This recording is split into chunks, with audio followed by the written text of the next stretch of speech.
السلام عليكم صاحبada qiimiga badan oo ku soo dhawaada kanaalkeen mahad okay iyo maanta cashirka aan idin hayno oo ah 5 farsamo ka baro taleefankaaga adigoon isticmaalin wax application ah 5 waxyaabood oo kugu cusbaan doona hadala taleefankaaga uu leeyahay ku soo dhawaada fadlan taaba subscribe si aad ula socoto fiidiyowga xiga taabana gambaleelka si aad u noqoto daawadaha koowaad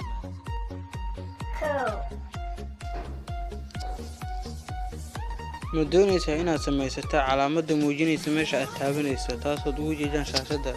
sida hadda inaan taabanayo saacadda oo kale kaliya tag settings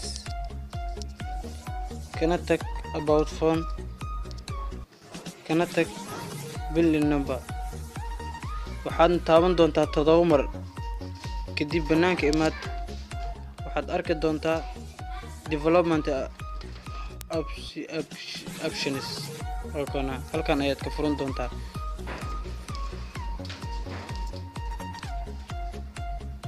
show touch halkan ayaad tig dhaha doontaa ogow barnaamijyo kale ayaad ka heli kartaa oo badan labo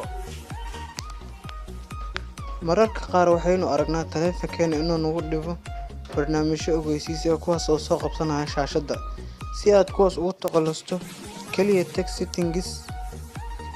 kana tag notifications kana sii dooro app notifications taasi waxa ku soo deglaysa barnaamijkii inaad iska block gareyso tusaale ahaan haduu kanoo kale ahay inaad iska block gareyso Chrome oo kale mardaba ma dhiceyso inuu appkaasi notification ka soo ku soo dhac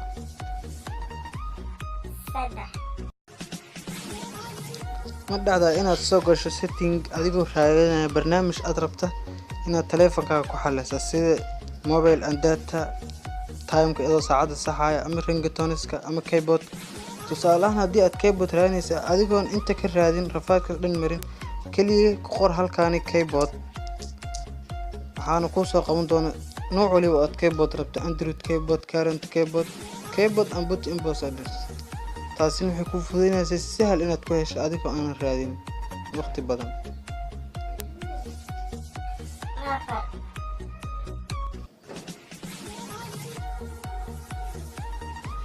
ma dhacda mararka qaar saaxiibka inuu ka codsado taleefankaaga asigoo dhahayo saaxiib waxaan rabaa inaan isticmaalo barnaamijkaas sida saaxiib waxaan rabaa inaan qof ku wacdo haddii aad rabto inaad taleefankaaga saaxiibka u dhiibtid adigoo diiday inuu meel kale ka gala waxaad samayn kartaa kaliya inaad u ogolaato barnaamijkaas si ay taas u dhacdo kaliya tag settings kana sii tag security kana sii tag bin screen binning ama bin windows ee dadka qaar uu qoran kadib halkan le on ka soo dhigay markii aad intaas samayso kadib waxa imaanaysaa barnaamijka aad rabtay inaad u fasaxdo sida hadda wicitaanka oo kale kadib taaba howlbaaga markii aad sida u taabato wax yar kor u soo qaad waxa ku soo muuqanaysa calaamadan aad u jeedin ku dhufo kadibna go ideh kadib saaxiibka wuxuu ku qasbanaanayaa inuu shaashadaas kaliya isticmaalo abka aad u fasaxday waa kana hadda mid kale ma isticmaali kari xataa si waliba hadaa sameeyo markii aad rabto inaad ka laabato waxaad taabanaysaa oo kaliya labada gees ee ka noqoshada labada gees ee taleefanka oo leeyahay waa ka haddii uu rabo saaxiibka inuu barnaamij kala gala log ayaa ka galaya wuxuuna ku qasbayaa inuu furo security-kaaga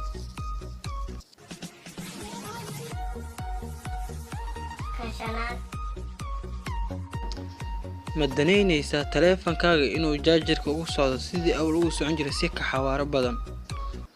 taasoo ku fududeynaysa inuu taleefankaaga si dhaqsi leh ku buuxsamo haddii aad meel ka degsan tahay kaliya wifi-ga xiro wifi-ga markuu kugu furan xiro waxaadna samaysaa air mode-ka fasax airplane mode-ka meesha la dhahay aad fasaxaysaa taasi waxay ku fududeynaysaa taleefankaaga si dhaqso leh inuu ku daboobo